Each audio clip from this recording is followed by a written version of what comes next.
Good afternoon. This is the Board of County Commissioners meeting. It is Tuesday, November 21st, 2023. It is 2:04 p.m. I'm calling this meeting to order. I'm Carolina Mejia. I'm the chair of the board. To my right is Vice Chair Ty Menser. To my left is Commissioner Gary Edwards. Also in the boardroom, we have Interim County Manager Robin Campbell, as well as Assistant County Manager Rob Gilder. Our Clerk of the Board, Jamie Caldwell. We'll start our meeting today off with the Pledge of Allegiance to be led by Commissioner Edwards. Please join me. I pledge allegiance to the flag of the United States of America and to the republic for which it stands, one nation, under God, indivisible, with liberty and justice for all. Thank you. Thank you. Next, Vice Chair Menser, would you like to do a land acknowledgement, sir? Thank you, Madam Chair. We would also like to start today's meeting with the land acknowledgement. We would like to acknowledge and thank the Indigenous Salish peoples whose elders and ancestors have lived on and cared for the land and waterways of this county since time immemorial, and who still inhabit the area today, specifically the Squaxin Island, Nisqually, and Chehalis people, our sovereign tribal partners. Truth and acknowledgement are critical to building mutual respect and connection across all barriers of heritage and difference.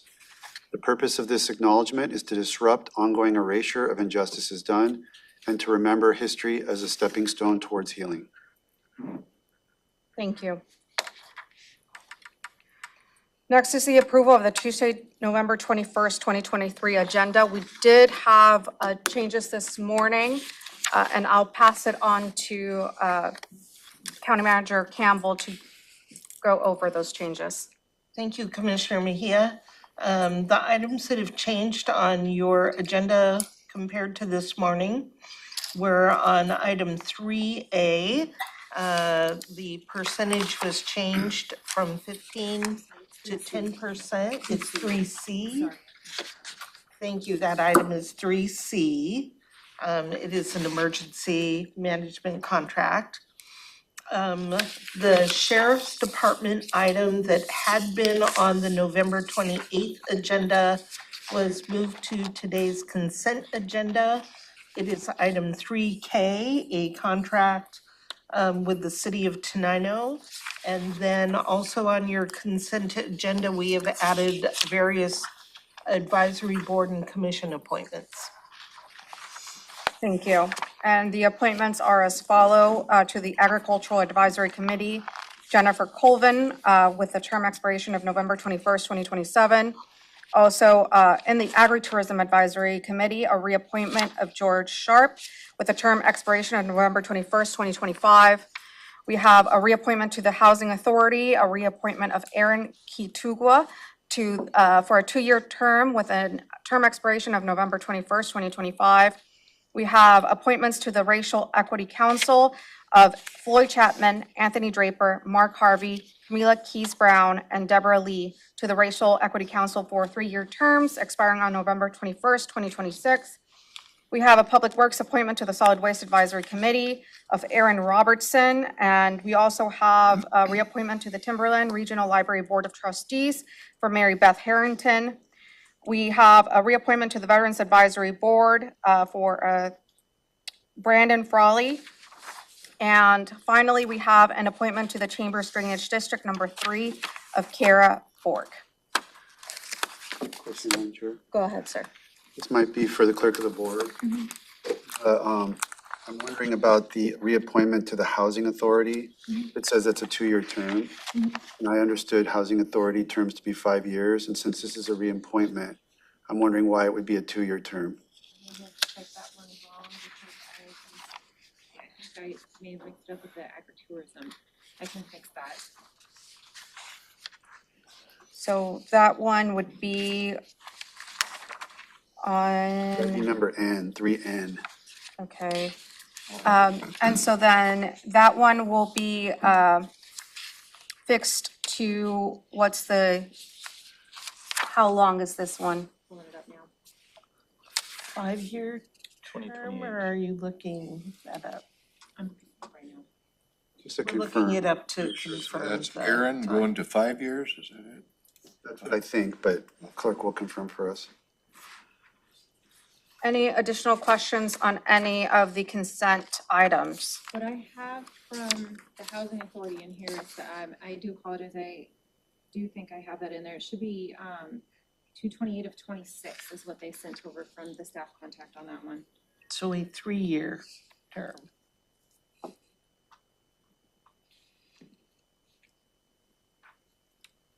I can forward you the email that he sent me if you'd like the background information on that.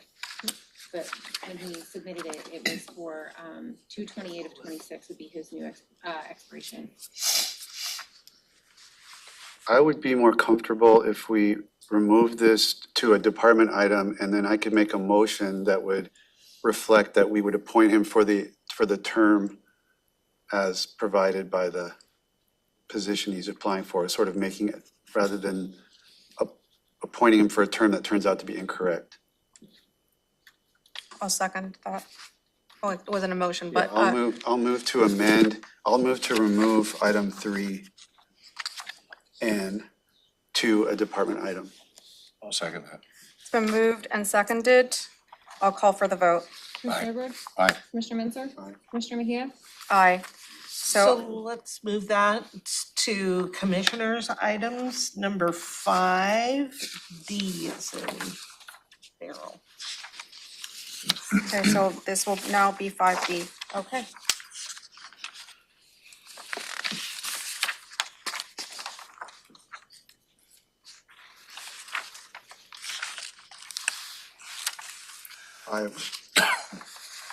You said 5B? 5D. D, 5D. Okay, so with that, with those changes, is there an approval of the amended agenda for November 21st? I move to approve the amended agenda for November 21st. Second? It's been moved and seconded. Any discussion? I'll call for the vote. Commissioner Edwards? Aye. Commissioner Mensah? Commissioner Mejia? Aye. The amended agenda is now approved. We do have a presentation today from Superior Court, and this is National Adoption Day Proclamation, and it's being done retroactively, but we do have guests from Superior Court today. We have Judge Christine Schaller joining us, as well as Kristen Jensen, the Superior Court Administrator. We invite you up to the podium.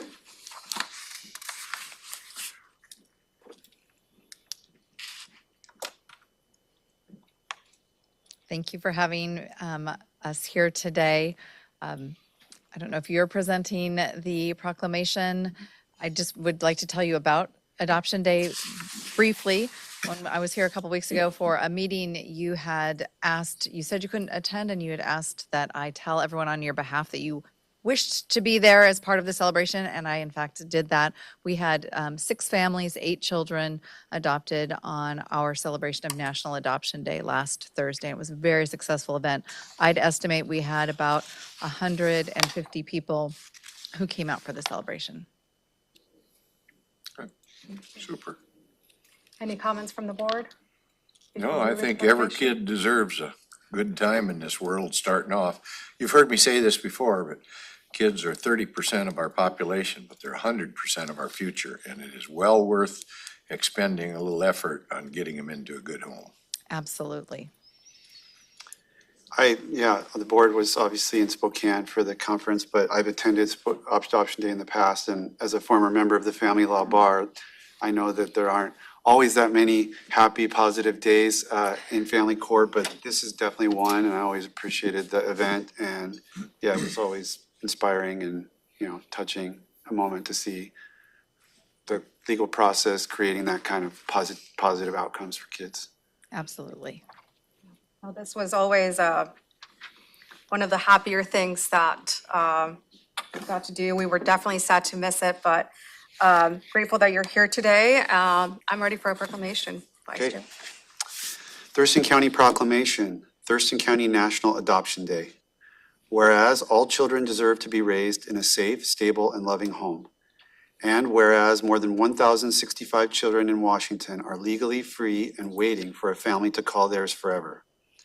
And whereas Thurston County, Washington recognizes the importance of finding a permanent and caring family for every child in need and supporting the families who care for them. And whereas giving a child a strong foundation, a home, a family to love, and a safe place to grow is one of life's greatest and most generous gifts. And whereas families who choose the life-changing path of adoption make a meaningful and lasting difference in the lives of some of the most vulnerable children and youth in our state. And whereas to help these children find permanent nurturing families, Thurston County Family and Juvenile Court will open its doors on National Adoption Day, Thursday, November 16th, 2023, to finalize adoptions of local children and join other organizations to celebrate all adoptions.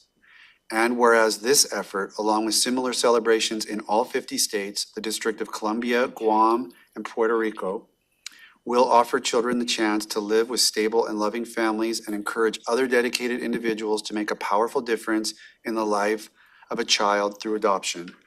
Now, therefore, be it resolved, the Board of Thurston County Commissioners hereby retroactively proclaim November 16, 2023 as National Adoption Day in Thurston County, and in so doing, urge all citizens to join in a national effort to raise awareness about the importance of adoption.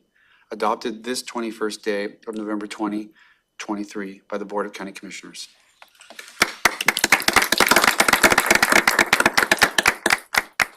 Thank you.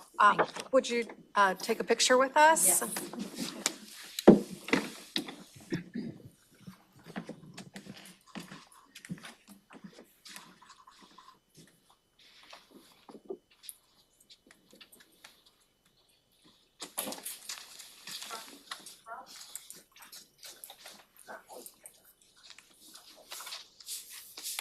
I got the hat on, so they'll be able to tell us apart, Rob, so why don't you come on up?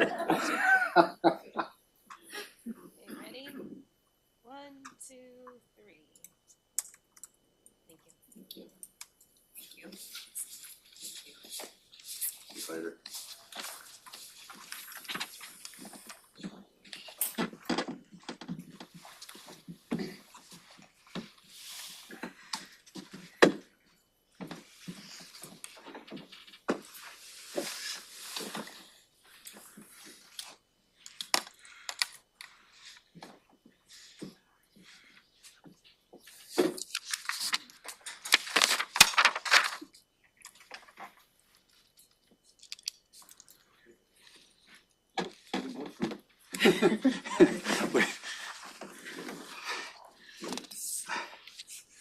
Okay, thank you. That will conclude our presentation for today.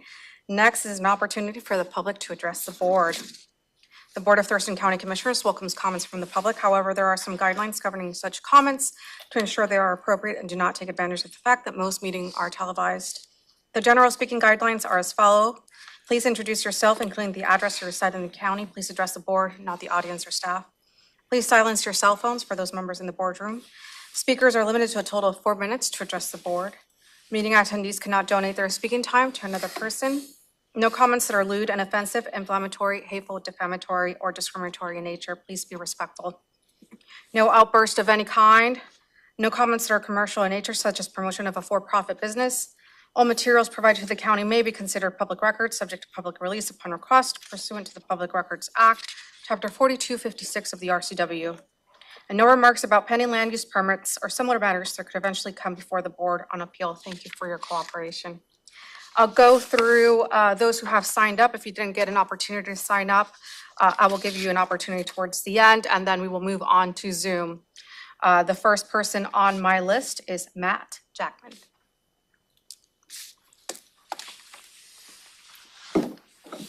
Hello, my name is Matt Jackman. I'm a commissioner with the Hopkins Drainage Ditch District Number 2 here in Thurston County. I'm here to express the thanks to the board and especially Commissioner Menser from the Hopkins Drainage Ditch District Number 2 in Thurston County for getting the replacement of the Hart Road culvert on the schedule for county roads.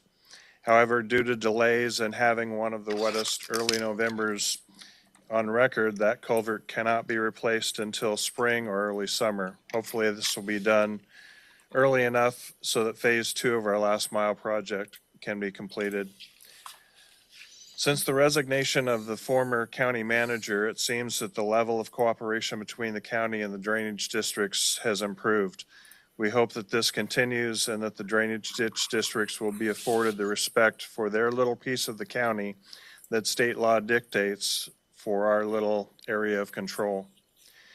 We have an upcoming meeting with Public Works Director to mend that relationship.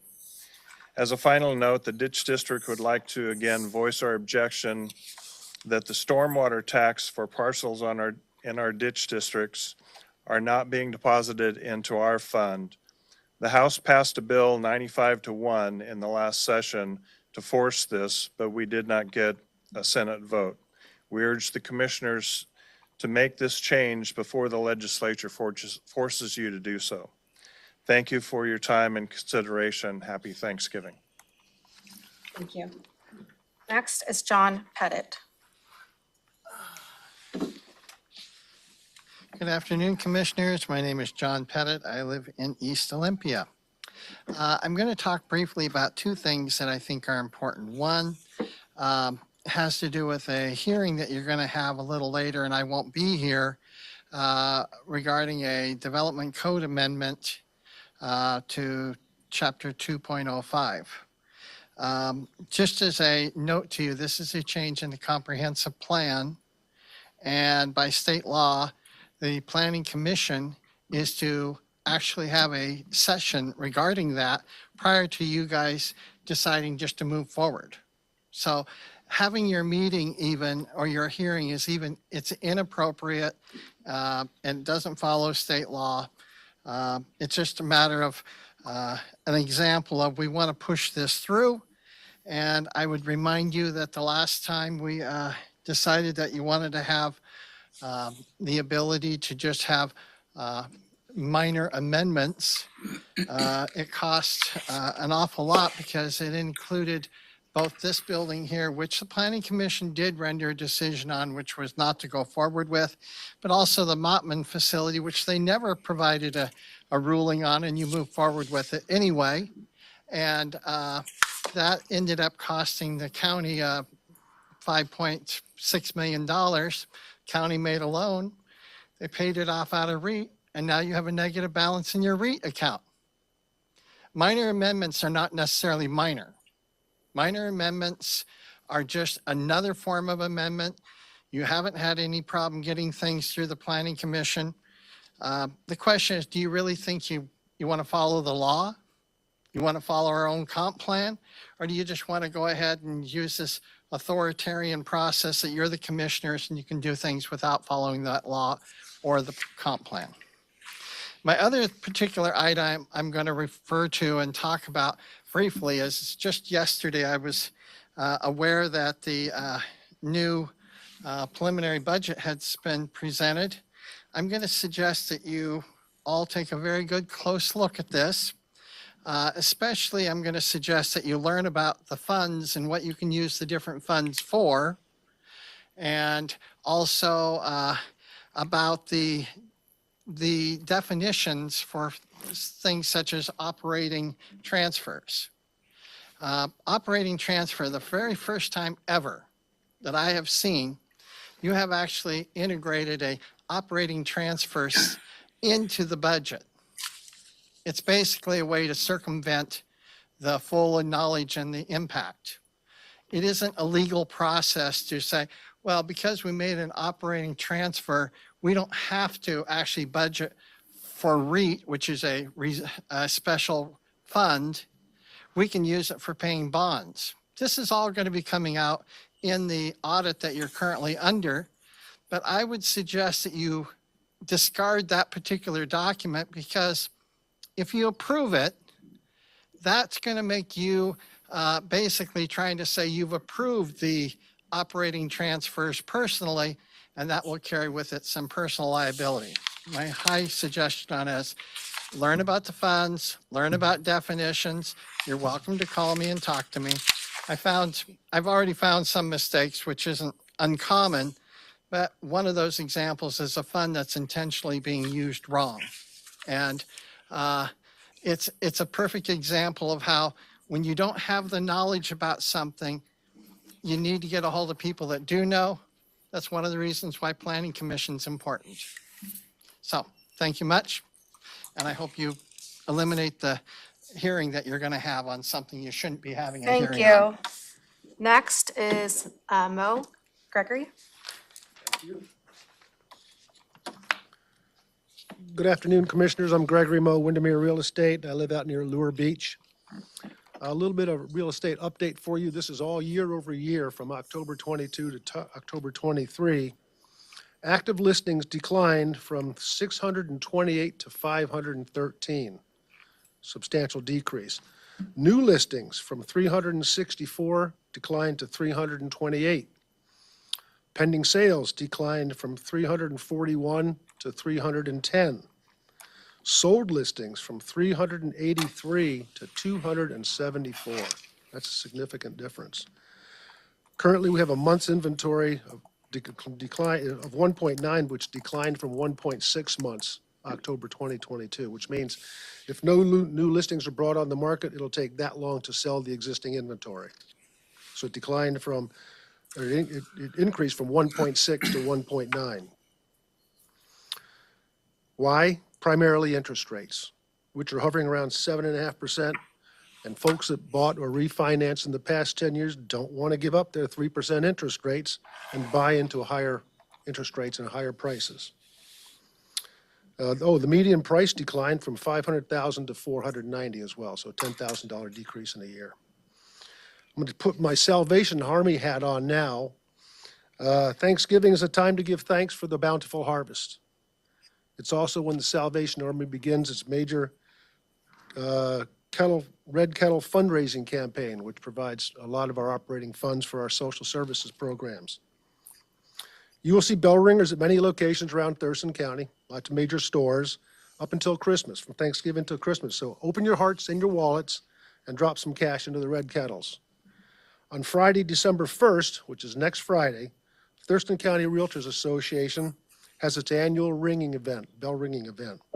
We will be at 15 stores in Thurston County, in the metro area, including Fred Meyer's, Safeways, Hagen Foods, Ralph's, QFC, Walmart's, and Cabela's.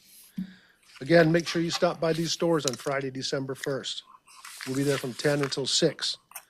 Drop some cash in the kettles. Remember, all money that's donated to the Salvation Army stays local here in Thurston County. Thank you. Thank you. Okay. Next is Sonia Lowry. Good afternoon. My name is Sonia Lowry. I am a resident of Tanglewild here in the county, and I work as both a literal bridge builder as an engineer with Department of Transportation, and I volunteer as a figurative bridge builder with Fairvote, Washington. I'd like to speak briefly about ranked choice voting and ask for a county resolution to support proposed state legislation, Washington Voices. Hopefully you've all heard of this voting method where voters rank candidates in their preferred order on the ballot. It is currently used statewide in both Maine and Alaska and in local jurisdictions across 14 different states, including liberal-leaning cities such as Minneapolis and multiple conservative-leaning locales across Utah. I would like to highlight for you today some effects of ranked choice voting that may be enticing to both voters and candidates. First, it can reduce negativity in campaigning. Races with a full field often have candidates with similar political views. The benefit of ranked choice voting is that candidates in these races have been appealing to a more diverse electorate in hopes of getting both first, second, and maybe even third or fourth choice ranking from voters. They highlight positive values in themselves and their opponents in hopes of not turning away possible second choice votes. I'm sure that you can envision how this could change a candidate's answers on a debate stage, or why they would opt not to attack their opponents in the same typical negative campaigning we've become accustomed to. Second, I'd like to point out that ranked choice voting allows some voters to feel more able to vote their conscience without the pressure to vote for the candidate with the best electability, or to feel they are throwing away their vote if they vote for a third party or other perceived less popular candidate. I'm sure that you all remember the gubernatorial election of 2020 when Jay Inslee and Lauren Culp were the result of the top two primary system for our ballot. What you may not recall is that there were 26 candidates on the primary ballot. Of the 5 Democratic candidates, less than 2.5% of all voters chose a Democrat other than Jay Inslee, despite his wavering popularity at the time. Less than 1% voted for the common third party, the Green Party candidate. The remaining half of the votes were scattered among the remaining 20 candidates. Mr. Culp received only about 1/3 of those votes, or less than 20% of the total votes. Who can say how those results may have been different if the 1/3 of voters that chose an alternate candidate from the 2 on the final ballot had been able to express their second choice? Or how might the results have changed if Democratic voters had not felt the pressure to vote for Inslee as the incumbent?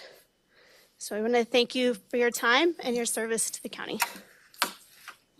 Thank you. Next is Becky Liebman. Good afternoon, Commissioners Menser, Mejia, and Edwards. My name is Becky Liebman. I'm a resident of the county. I live in Olympia, and I'm a volunteer with the local chapter of Fair Vote Washington, which is a nonpartisan, nonprofit organization with the mission to bring ranked choice voting to Washington state. Over 15,000 people statewide have joined the ranks for this, which includes over 1,000 people here in Thurston County. And of those, over 100 locals have shared their thoughts with you via a petition that I'll leave with you today. And I'm here because this is a nonpartisan ray of sunshine in these dark times. I want to make just 3 quick points. First, in June of this year, the Washington State Supreme Court specifically named ranked choice voting as a solution for lack of fair and equitable representation at the local government level. To comply with the Washington Voting Rights Act, it's essential that ranked choice voting be available to any city and county in Washington that wants it. 2, since we last spoke with you, Seattle voters have adopted ranked choice voting for their primary elections for city council, starting no later than 2027, but possibly sooner. 3rd and last, we are here today to ask you to join the city councils of Snohomish, Spokane, Seattle, Gold Bar, Bellingham, Burien, Ferndale, Vancouver, and Olympia, as well as Snohomish County, to pass a resolution in favor of amending state law to allow any jurisdiction in Washington state, charter or non-charter, to use ranked choice voting should they so choose. Without this amendment, the conversation is stopped dead in the water by the stranglehold of an outdated law. The current bill to do this is called Washington Voices, an acronym for Voting Options Implementation, Compliance, Education, and Standards. I emphasize standards because if other charter cities like Seattle choose to use ranked choice voting, we need state standards. After tabling for many months over many years, I can tell you there is a hunger for lowered negativity, greater diversity of ideas, and a chance to vote one's conscience without spoiling an election. It's happening all over the country, and we should be able to consider it in Washington state too. Your resolution in support of this legislative action will take us one step closer. And I'm going to leave with you a sample of a resolution for you to consider and our petition. Go ahead, sir. May I ask, is there a bill number or a sponsor for your Washington Voices? I don't have that today. I think it's in process, but we can surely get that to you. Get it to us when you have that. It'll Yeah, help us absolutely. track. Thanks so much. Okay, that will conclude the sign-up list. Is there anyone who didn't get a chance to sign up who would like to provide public comment today? Okay, we'll move on to Zoom. So there is one person who has joined by phone. I'm not sure who they are, but if they are here to provide public testimony, please unmute yourself.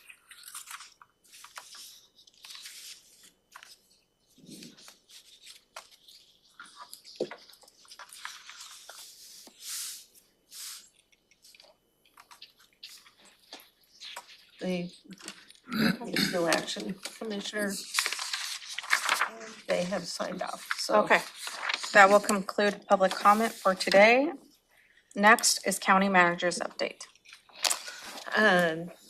This afternoon, I would just like to announce that commissioners are pleased that next week we will be welcoming 2 new commissioners to the county, and the swearing-in ceremony, I believe, is scheduled for 12:30 here in this room, and we're very excited to have Commissioners-elect Klaus and Fournier join you once that's concluded. Any questions for the county manager? No, I think she's got it covered. Thank you. Okay, we will move on to consent items. We have items A through R. Is there a motion? Okay, because we moved. Okay, I move to approve consent items 3A through 3R of the amended agenda for today. Second. It's been moved and seconded. Any discussion? Okay, I'll call for the vote. Commissioner Edwards? Aye. Commissioner Mensah? Aye. Commissioner Mejia? Aye. The consent agenda is approved. We'll move on to department items. 4A from the auditor's office is to set a public hearing to change precinct boundaries. And we have Diana Benson, Deputy Auditor, joining us to present this item. Good afternoon. For the record, my name is Diana Benson, Chief Deputy Auditor, here on behalf of Auditor Hall and the elections staff. On November 8th, 2023, the Auditor Elections staff briefed the board on the proposed precinct maintenance plan for 2024. In accordance with RCW 29A 16040, no changes may be made during the period starting 7 days prior to the first day for candidates to file for the primary election. The deadline for precinct changes is April 29th, 2024, since candidate filing week is earlier, May 6th through 10th. With the special February 13th, March 12th presidential primary, and April 23rd special elections, the elections team has started the process of performing precinct maintenance now. These changes are necessary adjustments to the City of Yelm precincts for annexations that were made after we completed precinct maintenance earlier this year. This includes 5 precincts with boundary line adjustments, adding 1 precinct and precinct legal description, updating 5 precincts and 1 commissioner district legal descriptions, and 16 total registered voters are affected. Today, I am here to ask the board to set a public hearing as required by state law for any feedback on these precinct changes on Tuesday, December 12th at 3 p.m. Following this meeting, information on our proposed changes will be on our website for the public to review.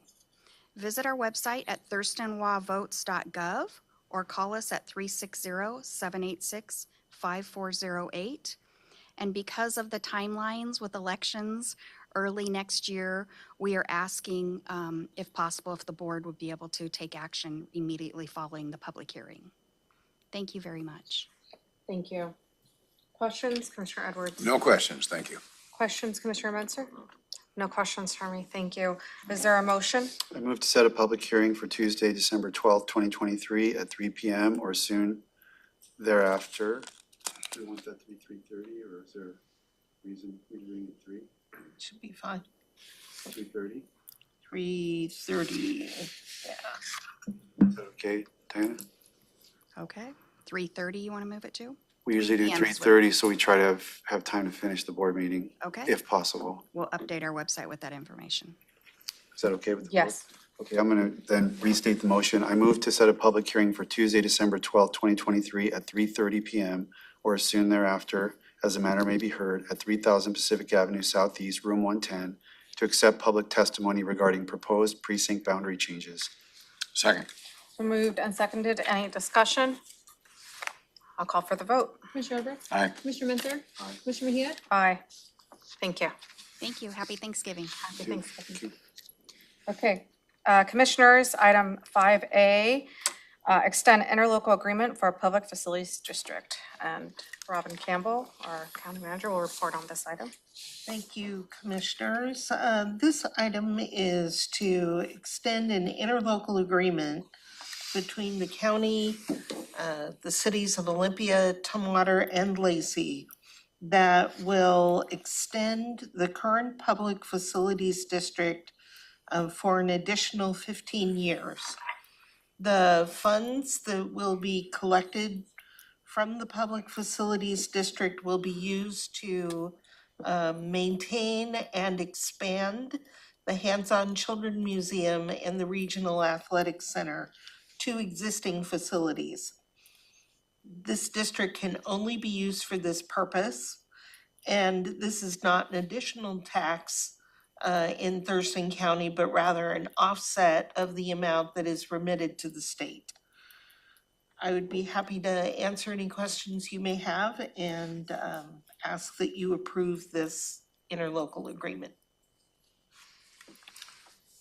Questions, Commissioner Edwards? I don't have any questions, but I would like to reiterate what was just stated, that this is not a new tax. So those folks that are concerned about taxes should know that we have been collecting this for over 20 years now. And it's just gonna continue, we're gonna continue it for another 15 years after this expires. And it's not a tax that's collected. It's already collected, whether we vote on this or not. It's just that we get to retain a very small portion of sales tax here in our community to fund certain items in this district. The Children's Museum and the rack over in Lacey. So they should know that it's not anything new, and we get a lot of benefit out of this tax. If we don't take this legislative action, we lose that 15 years worth of tax, just goes up to the state and goes into the dark hole. This way, it gets utilized for our community. Thank you. Thank you. Yeah, and then instead of going into the dark hole, it's going to help the Children's Museum, who presented this morning as to what their needs are. I was pretty impressed by the statement of the director that of the 460 children's museums in the nation, ours gets the most visitors per square foot. So you can see that it's the most popular and the most crowded and would have the greatest need of any such facility in the nation for expansion. And this is really the only way it can raise that kind of money. It pays for its operations through its ongoing work, essentially. But to do any kind of a capital expansion, this is a really great way for us to not raise taxes, but pull money out of that dark hole and help some kids in Thurston County. Yeah, to support two facilities that really impact, our community. I know my kids are fans of the Children's Museum and frequent flyers there, but, so, okay. I'm ready for a motion. I move to approve the modification to the Second Amendment to the amended interlocal agreement regarding the creation of a public facilities district for regional centers and authorize the interim county manager to sign the agreement. Second. So moved and seconded. Any discussion? Well, Okay, I'll call for the vote. Commissioner Edwards? aye. Commissioner Mentzer? Aye. Commissioner Mejia? Aye. Next is item 5B, is to set a public hearing for ordinance amending chapter 2.02 of Thurston County Code. This item is, as you stated, amends the Thurston County Code regarding public hearings, or rather, this sets a public hearing for the amendment of the Thurston County Code on county meetings. These are regarding meetings of the Board of County Commissioners, and this change, in accordance with changes in state law, provides the board greater flexibility on holding your meetings at alternative meeting locations as long as they are noticed for 30 days. The public, of course, is always welcome to attend these meetings. We would ensure that they know where the meetings are and when. And this change enables you to hold those meetings at alternate locations once each quarter, should you choose to do so. The amendment also has some minor cleanups of the code.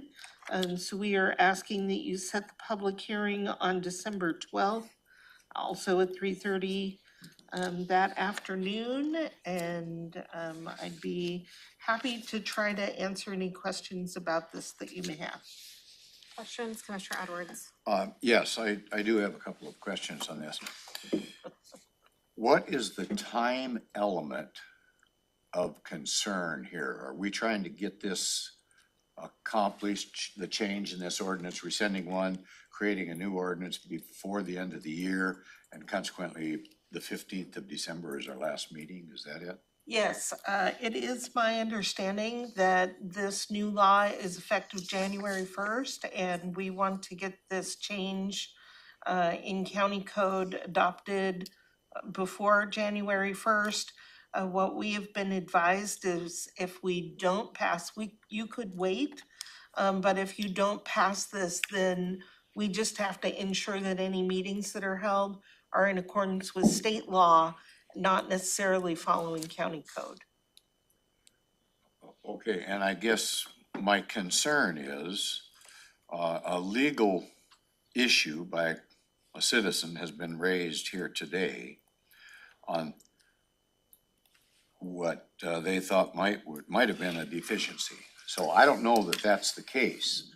And I would like to have our legal counsel assure us. Now, she's not here today, but I don't see that there's any reason to delay the public hearing, because if we have the public hearing, hopefully between now and the date of the public hearing, we can have legal counsel maybe review the minutes, because I didn't see her on the screen today, and take a look at what was brought to our attention, see if there's any merit to it or not, because we've been through this one time before, several years ago, that caused us a little bit of grief, and this was a issue that the legislature, I think, tried to address.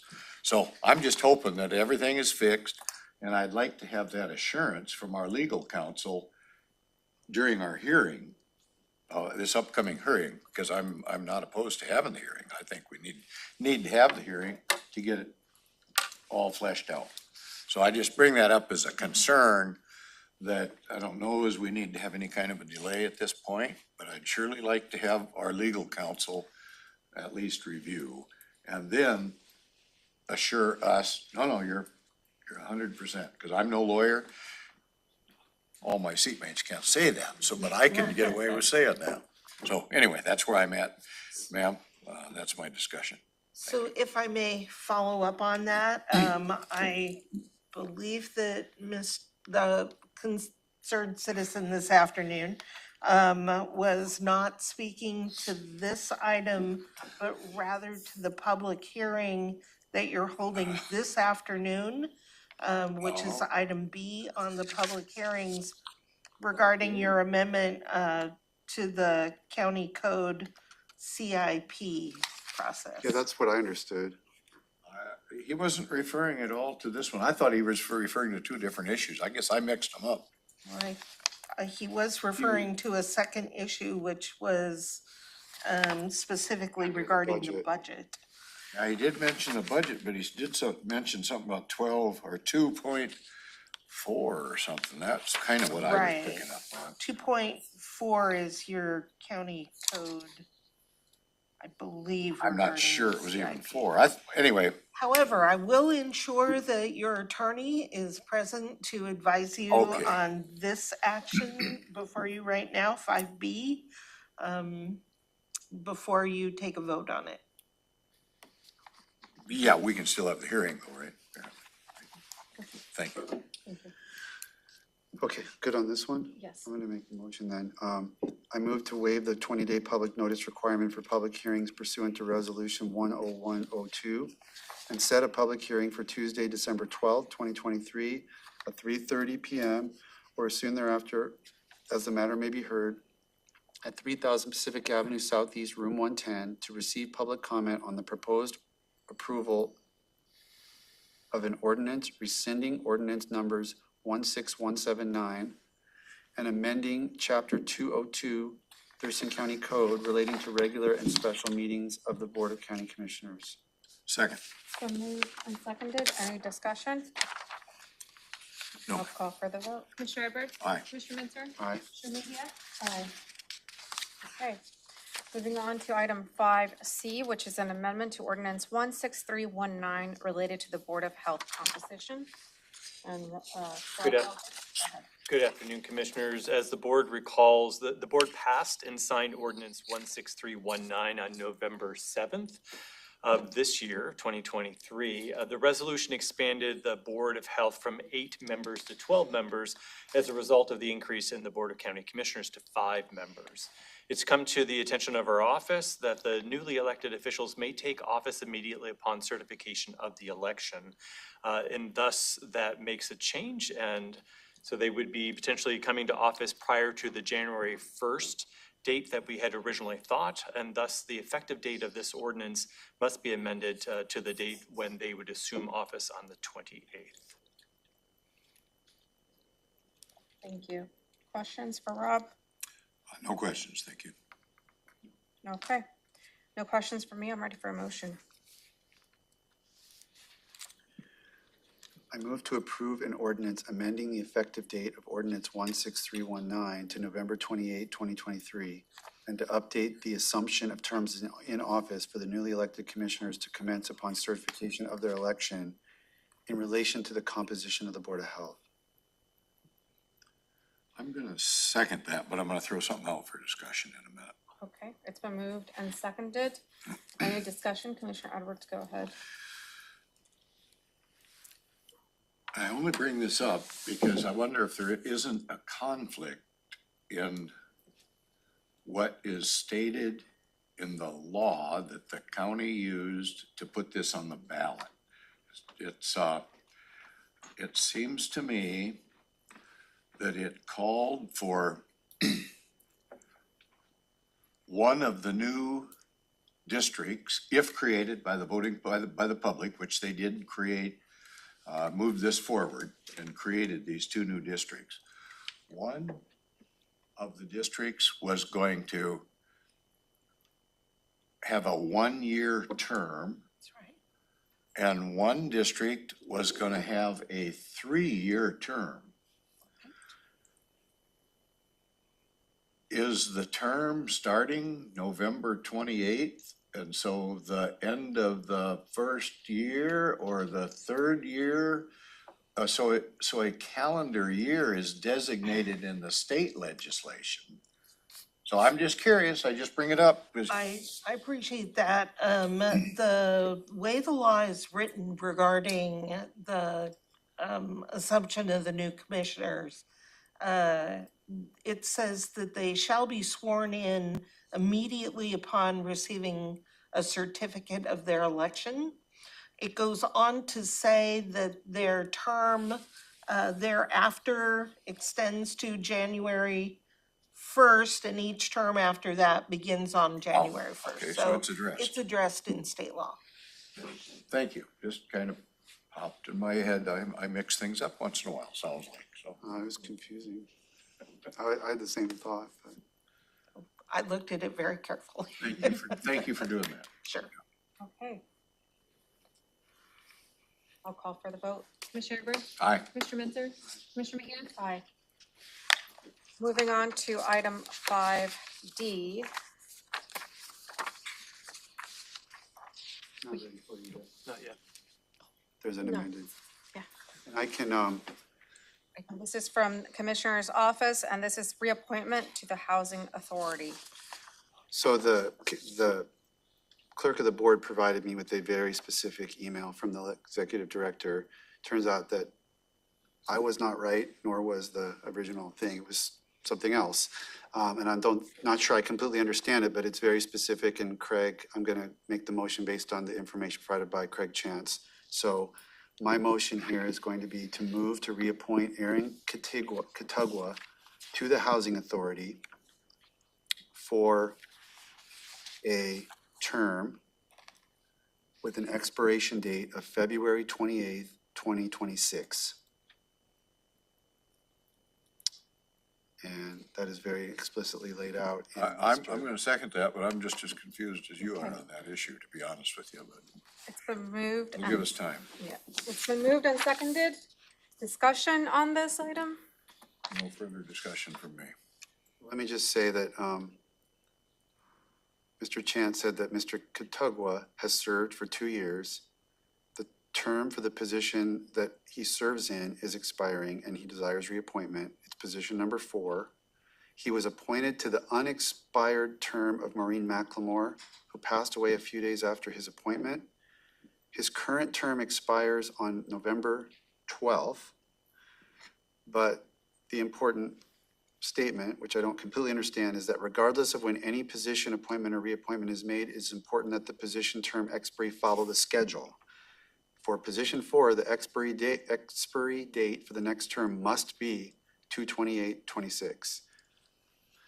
Not exactly sure how that works, but it's very clear that that's what the request is, and I'm making that motion on that basis. Okay, perfect, thank you. So with that, I'll go ahead and call for the vote. Commissioner Edwards? Aye. Commissioner Mentzer? Aye. Commissioner Mejia? Aye. Okay. Now moving on to community planning and economic development, item 6A, Ashley. This is for the grant contract for Thurston County Working Lands Conservation Strategy. Thank you. Good afternoon, Commissioners. Ashley Rye, Community Planning Manager. I am here today to request that the board move to approve grant contract number 23-23723 with the Washington State Department of Fish and Wildlife and the amount of $385,400 for the Thurston County Working Lands Conservation Strategy. This would be for the term of October 15th, 2023 through June 30th of 2026. And it would also authorize the Community Planning and Economic Development Director to execute the contract and any amendments that don't exceed 10%. The scope of the work for this grant does include updates to the county's land conservation incentive programs. Examples of those include the transfer and purchase of development rights, conservation futures, as well as the open space tax incentive programs. And all those updates will be done to support the county's long-term goals for farmland preservation. And I'm happy to answer any questions. Thank you. Questions, Commissioner Edwards? No questions. I think we had earlier discussion at our agenda setting meeting on this topic. If anybody's concerned, they can view that on our county YouTube. Thank you. Thank you. Questions, Commissioner Mentzer? Okay, no questions from me. I'm ready for a motion. Move to approve grant contract 23-23723 with the Washington State Department of Fish and Wildlife in the amount of $385,400 for the Thurston County Working Lands Conservation Strategy for the term of October 15th, 2023 through June 30th, 2026, and authorize the Community Planning and Economic Development Director to execute the contract and any amendments that do not exceed 10%. Second. It's been moved and seconded. Any discussion? No, ma'am. I'll call for the vote. Commissioner Edwards? Aye. Commissioner Mentzer? Aye. Commissioner Mejia? Aye. Thank you. Thank you. Moving on to information technology, item 7A is the purchase of replacement network switches, and Sherry Elk, IT Director, will present this item. Thank you. Sherry Ilg, IT Director. I am seeking authorization to purchase 15 Fortinet switches in the amount of $63,508.41. This set of 15 Fortinet switches will replace all remaining out-of-support Cisco network switches and allow us to retire our Cisco maintenance contract. The decision to move from Cisco to Fortinet was made several years ago, and through attrition, we have made the upgrades as the Cisco switches aged out. This amount has been budgeted for 2023 and is in our IT hardware replacement rates. And I can answer any of the questions you have.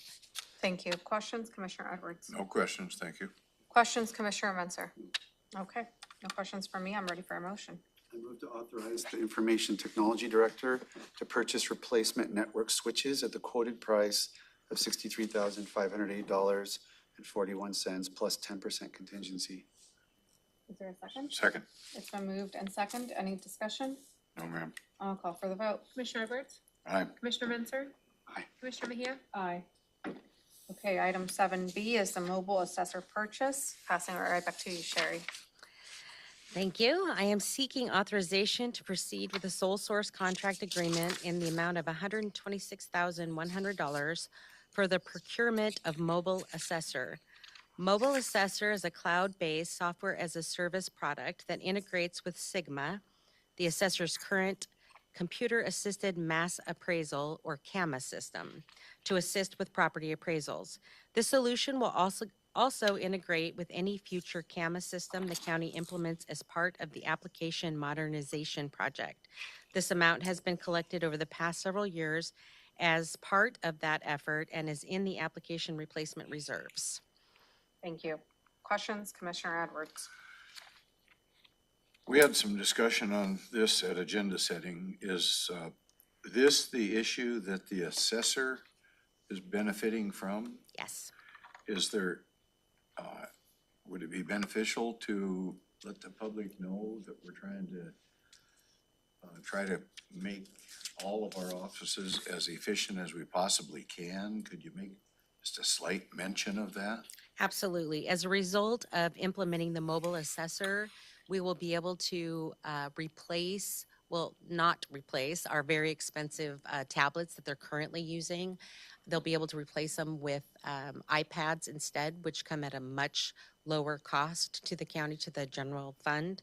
And it'll make them more efficient and more effective, so they're able to do a better job out in the field instead of having to come back and update their tablets and go back out they'll make them more efficient, basically.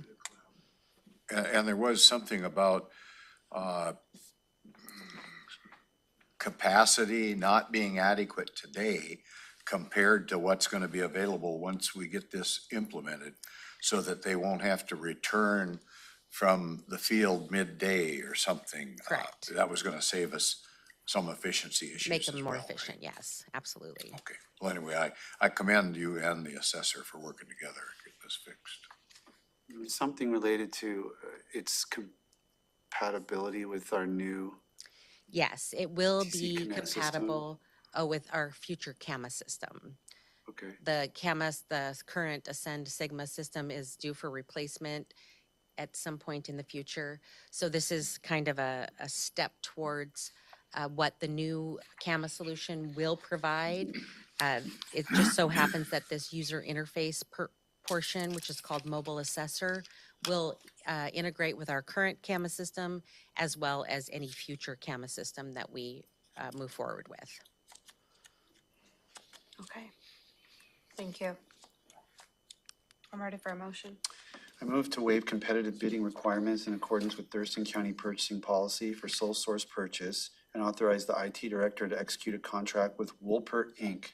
for the purchase and implementation of the mobile assessor CAMA system for a cost not to exceed $126,100, and authorize the IT director to execute the agreement and any amendments that do not exceed 10%.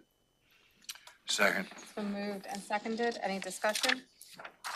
You know, the assessor gave one of his employees, Dan, some pretty good accolades this morning about, I don't want to say discovering, because I don't know enough about this, but coming up with this as a solution. So I don't know. I think he ought to be recognized for saving the county some time and some money, it sounds like. Absolutely, yes.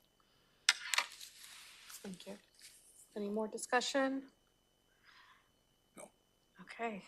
I guess Sherry, thank you so much for for working with the assessor's office, and,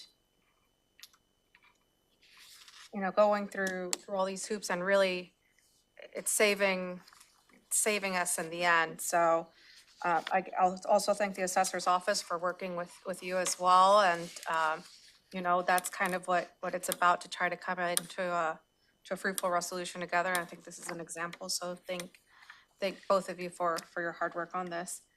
I'll call for the vote. Commissioner Edwards? Aye. Commissioner Menzer? Aye. Commissioner Mejia? Aye. And then Sherry's a glutton for punishment today. Item 7C is the renewal of Sigma maintenance. I am seeking authorization to renew our Sigma maintenance agreement in the amount of $74,930.85. Thurston County Assessor staff use Sigma on a daily basis to do their field work. This amount has been budgeted for 2024 and is in our IT rates. Do you have any other questions? Questions? Commissioner Sounds Menzer? like, So on items C and D, it talks about Aumentum contract. Aumentum is does that the mean? vendor for Sigma and Ascend. Yes. Okay. Sorry for that confusion. Yes. Commissioner Edwards? Okay. So Sigma and Ascend are products and Aumentum is the, Is the vendor. Yes. okay, then do you need a motion? Yes, sir. I move to approve the renewal of the Aumentum contract for current service extension and authorize the Information Technology Director to pay the Sigma maintenance in the amount of $74,930.85, and any amendment to do not exceed 10% for up to 5 years. second. So moved and seconded. Any discussion? No, ma'am. I'll call for the vote. Commissioner Edwards? Aye. Commissioner Menzer? Commissioner Mejia? Aye. Okay, item 7D is the renewal of Ascend maintenance. I am seeking authorization to renew our Ascend maintenance agreement in the amount of $256,123.81. Thurston County Treasurer and Assessor staff use Ascend on a daily basis to perform the duties of those offices. This amount has been budgeted for 2024 and is in our IT rates. Same vendor, Aumentum, yes. Questions, Commissioner Edwards? No questions. Questions, Commissioner Menzer? Okay, no questions for me. I'm ready for a motion. I move to approve the renewal of the Aumentum contract for current service extension and authorize the Information Technology Director to pay the Ascend maintenance in the amount of $256,123.81, and any amendments do not exceed 10% for up to 5 years. Second. So moved and seconded. Any discussion? No, ma'am. I'll call for the vote. Commissioner Edwards? Aye. Commissioner Menzer? Commissioner Mejia? Aye. Okay, and then final item from IT is 7E is DHS State and Local Cybersecurity Grant Program. I am seeking authorization to proceed with a contract with Varonis for implementation of a data security solution using funds awarded from the Department of Homeland Security State and Local Cybersecurity Grant Program. The goal of the grant program is to assist state and local governments with managing and reducing systemic cyber risk. Varonis is an industry leader in proactively and systemically reducing the risk from insider threats and cyber attacks. Thurston County applied for and received a grant in the amount of $155,000 to pursue a solution that will aid IT in protecting critical county data. With the rapid expansion of the move of data and services to the cloud, Thurston County is at risk of having a data leakage or exposure event, and this solution will help us manage that risk. Questions? No questions, thank you. Nope. I'm ready for a motion. I move to authorize the Information Technology Director to proceed with a contract with Varonis for implementation of a data security solution using funds awarded from the DHS State and Local Cybersecurity Grant Program. These funds are to be used to assist state and local governments with managing and reducing systemic cyber risk. Second. It's been moved and seconded. Any discussion? No, ma'am. Okay, I guess I'll just say, Sherry, thank you so much for being proactive. Cybersecurity is a topic of big conversation, especially when it comes just to the threats that there are out there. And so this is just, it's great that we have this grant and that you have a plan to implement this forward. So Thank you. I'll call for the vote. Commissioner Edwards? Aye. Commissioner Mentor? Aye. Commissioner Mejia? Aye. Okay. Public Health and Social Services, item 8A is interlocal agreement for France Anderson Permanent Supportive Housing. We have Tom Webster, Senior Program Manager, to report on this item.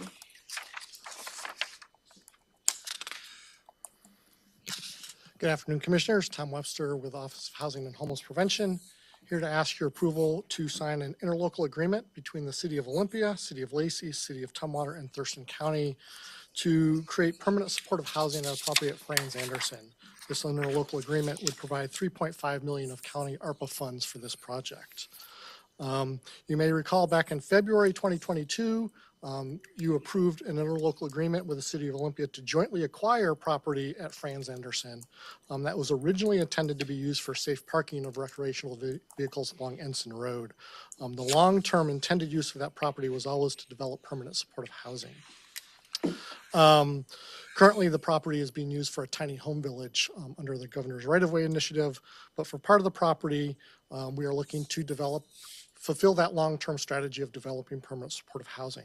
So under the Regional Housing Council, this property has been identified as a regional asset and looking to fulfill the Regional Housing Council's permanent supportive housing strategic framework.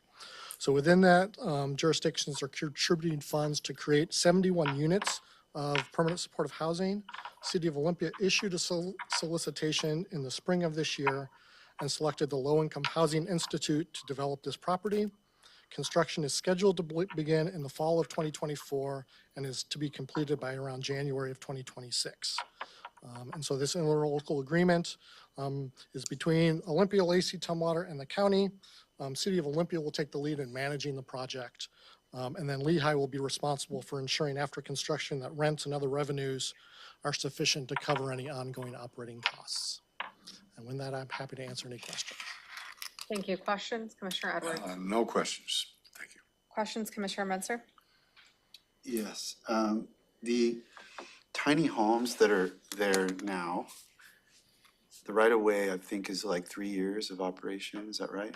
Yeah, currently through 2025, but it may go beyond that.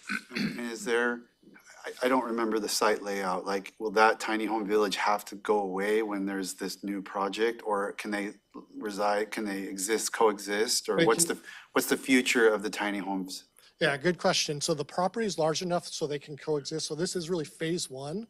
So this building will be able to constructed while the tiny home village exists. The plan is, and within the interlocal agreement, priority will be given to those living in the tiny home villages to move in to this property. Then the tiny home village will be cleared or emptied, and it'll be make room for a phase two for Franz Anderson's. So there's room for a second permanent housing site. But phase one, this piece will be developed while the tiny home village continues, so they can operate at the same time. And then when we have enough financing to do a second piece, then we have the land for another unit of like, Correct. similar to what is being phase one? Correct. Okay, and my other question is, you know, we have a number of projects and Lehigh ends up being very typically the group that's selected. I'm just wondering, are there other, I mean, how competitive is this world? I mean, do we get multiple offers to do this, or are they the only one? Or like, what does that world look like in terms of folks that are willing to take on these type of projects? Yeah, we would like it to be more competitive. So for this specific opportunity, Lehigh was the only developer that applied. And so in other situations, we've had other developers apply. We have heard that Catholic Community Services has kind of stepped back. They have the DeVoe 2 kind of right across the street from here. So they have some permanent supportive housing, but they've stepped back from developing new housing. So one of the tasks of the Regional Housing Council, the Affordable Housing Advisory Board, is really to seek additional developers we can bring into our county that can do this work. Thank you. Okay. No further questions? I'm ready for a motion, sir. I move to approve the interlocal agreement between the City of Olympia, City of Lacey, City of Tumwater, and Thurston County to provide $3.5 million of County American Rescue Plan Act funds to support permanent supportive housing project at Franz Anderson Road and authorize the interim county manager to sign the agreement. Second. It's Been moved and seconded. Any discussion? No, ma'am. I'll call for the vote. Commissioner Edwards? Aye. Commissioner Mentzer? Commissioner Mejia? Aye. Thank you. Okay, Public Works, item 9A is a resolution to apply for a grant from the Brian Abbott Fish Barrier Removal Board for an unnamed tributary to Fry Cove at 61st Avenue Northwest. Elena Fernandez, Environmental Coordinator, will present this. Hi, my name is Elena Fernandez, Environmental Coordinator with Thurston County Public Works. Public Works is requesting permission to apply for a $2.3 million grant to supplement existing funding for the unnamed Fry Cove tributary at 61st Avenue Northwest Fish Passage Project. This culvert has been assessed and identified for replacement under the Fish Passage Enhancement Program. It is eligible for partial funding through grants, which would leverage available county funds. The grant is from the Brian Abbott Fish Barrier Removal Board and is administered through the Washington State Recreation and Conservation Office, or RCO. The RCO requires this resolution of all applicants. The grant would be used to supplement REAT 2 funds allocated for the Fish Passage Enhancement Program to support the construction of this project. Once completed, removal of this barrier would allow fish access to approximately 1/2 mile of spawning and 8 acres of wetland rearing habitat. This unnamed Fry Cove tributary provides habitat for spawning and rearing anadromous fish, such as coho salmon, steelhead, and cutthroat trout. With grant opportunities such as this one, Thurston County Public Works has successfully leveraged county funds with grant awards totaling over $6 million. This project is in the 2025-2026 Public Works budget, the draft 2024 to 2029 Transportation Improvement Program, and Capital Improvements Plan, and is in alignment with the County Strategic Plan Initiative Number 8 to support robust and well-maintained infrastructure systems for a thriving community, and Initiative 9 to support environmental health and climate stabilization. And I'll take any questions. Thank you. Questions, Commissioner Edwards? No questions, thank you. Questions, Commissioner Mentzer? So once we free this tributary and get salmon going back up it, can we name it? Since it's unnamed? There is a process, and if you want to, Send me that email. we can help you navigate that. Come up with a good name. I'm sure there's some way we can honor in Thurston County. Okay, thank you. Thank you. Okay, motion. I move to approve the resolution to apply for a $2.3 million grant to supplement existing funding for fish barrier removal on an unnamed tributary to Fry Cove at 61st Avenue Northwest from the Brian Abbott Fish Barrier Removal Board, administered through the Washington State Recreation and Conservation Office. Second. Been moved and seconded. Any discussion? No, ma'am. I'll call for the vote. Commissioner Edwards? Aye. Commissioner Mentzer? Commissioner Mejia? Aye. Thank you. Thank you. With that, I didn't think we were gonna do it, but we did. We've reached towards the end of our agenda. We do have 4 public hearings at 3:30. But we'll go ahead and go with commissioners will report on board work sessions and assigned committee meetings, providing updates on actions taken, as well as upcoming issues. I know this section won't take long because we were all at the same place last week. Go ahead. That's right. Commissioner. Not gonna take long at all. A lot of constituent activity, but no boards and commissions due to the conference. Thank you. Thank you. Commissioner Mentzer? Well, I attended the WASAC meeting preparing regarding the bylaws update. That turned out to be a waste of my time since the bylaws updates were all shot down at the general membership meeting. I attended the WASAC conference where I have embedded in that conference some of my regular meetings for the Board of Directors and the Coastal Counties Caucus. I attended the State Building Code Council on Friday. I was not able to attend the Sentencing Guideline Commission because it overlapped the Building Code Council. I took a tour of the Silver Springs Organics facility.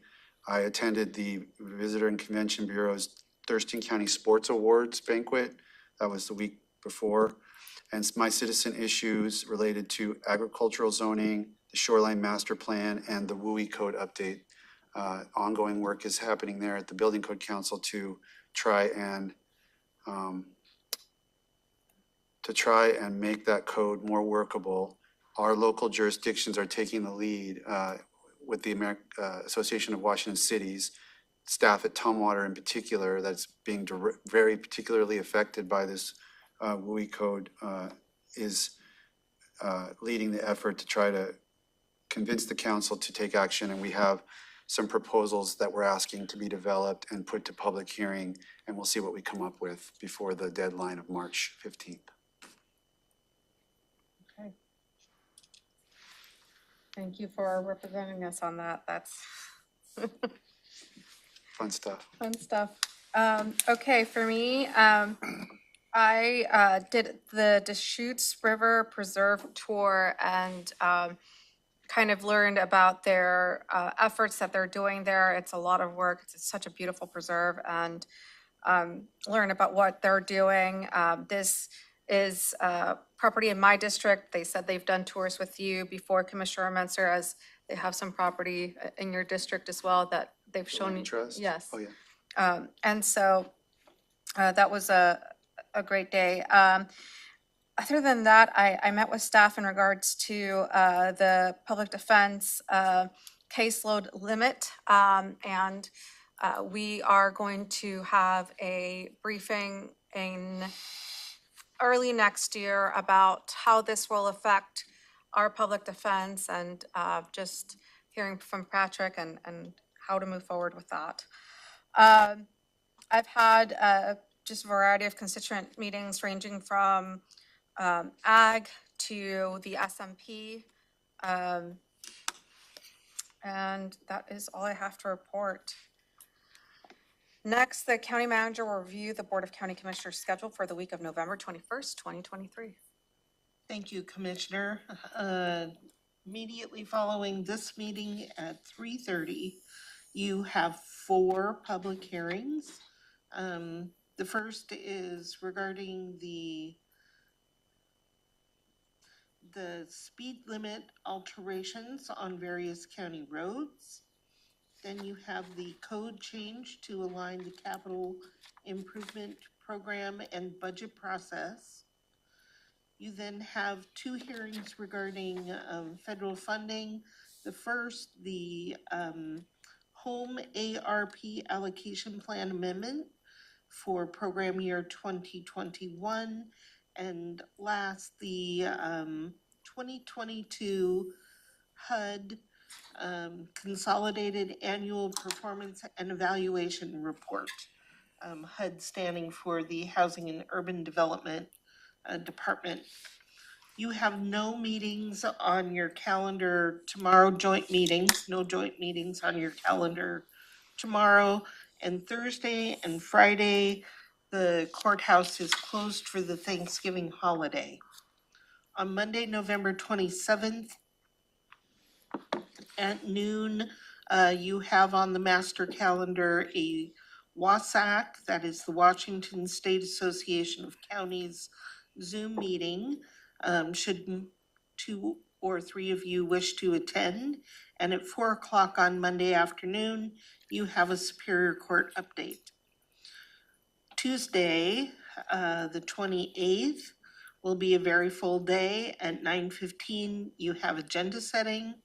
At 12:30 here in this room, the election will be certified, and at 12:45, there will be a swearing-in ceremony for the new county commissioners and the port commissioners. At 2 o'clock on Tuesday, the 28th, we have the board meeting, and next Tuesday at 3:30, there is a public hearing for the transfer of a portion of county roads to the Chehalis tribe. So it's a full week ahead. I would also like to mention that on Monday, December 4th and Tuesday, December 5th, the board will hold public hearings on the budget. And then Tuesday, December 12th will be the last board meeting of the year. Thank you. Any questions? Yes. Go ahead. Did you say that, did you say the 12th was the last board meeting? It's the last Tuesday afternoon board meeting. I will amend that to say that there will be one more meeting on December 15th to adopt the budget. And that will maybe be our last. That will be the last Okay. meeting of the commissioners this year. Yeah, we'll have for your other winter stuff, but, okay, thank you. Okay. So by 2 p.m. next week, I'll be able to talk to one of you. Okay, it is 3:24. We do have 4 public hearings starting at 3:30. And so we will go ahead, take a break until then, and then we will pick up with our public hearings. Thank you.